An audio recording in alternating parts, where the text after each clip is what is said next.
ជម្រាបសួរក៏ដូចជាសួស្តីមកតើអរគ្នាថ្ងៃនេះអ្នកលោកមកណែនាំឲ្យបានថ្មីជួយមកតើអរគ្នាប្រភេទកែវក្លុកជួយមកតើអរគ្នាងាយស្រួលសម្រាប់បងដែលចូលចិត្តញ៉ាំកាហ្វេញ៉ាំដាក់កូខលឡាចែនអូវ៉ាន់ទីនអីផ្សេងៗណាគឺជាប្រភេទកែវក្លុកសាក់ថ្មមានគម្របបិទចិត្តល្អគម្របហើយនឹងដៃកាន់នេះជាប្រភេទឈើបងហើយខាងក្នុងនេះប្រភេទជ័រស៊ីលីកុនប្រើប្រាស់អត់ខ្លាញ់ប៉ះពាល់ដល់សុខភាពទេងាយស្រួលបងអាចយកទៅតាមខ្លួនបានទៀតណាហើយជាមួយនឹងកែវនេះប្រភេទកែវថ្មមានកម្រាស់ក្រាស់ល្អមានជាមួយនឹងរង្វាស់ដែលបងអាចរង្វាស់ជាមួយនឹងបរិមាណទឹកបានណានេះបងហើយអ្វីពិសេសបងអាចយកទៅតាមខ្លួនបងដកអានេះចេញបានដើម្បីថាដាក់វាចូលកន្លែងនេះហ៎បងចឹងកន្លែងនេះគឺវាមានប្រឡោះមួយបងអាចដាក់ចូលបានអញ្ចឹងបងបិទមក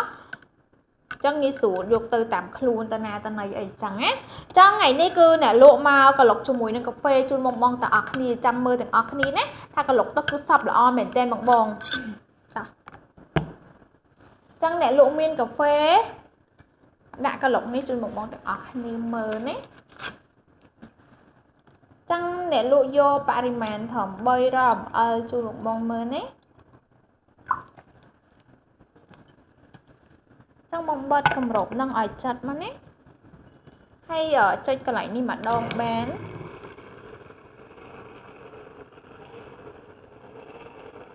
ខាងញ៉ាំបងទាំងអស់គ្នាក្លុកទៅគឺសប់ល្អមែនតើណាបងចុះនៅពេលដែលបងទិញទៅ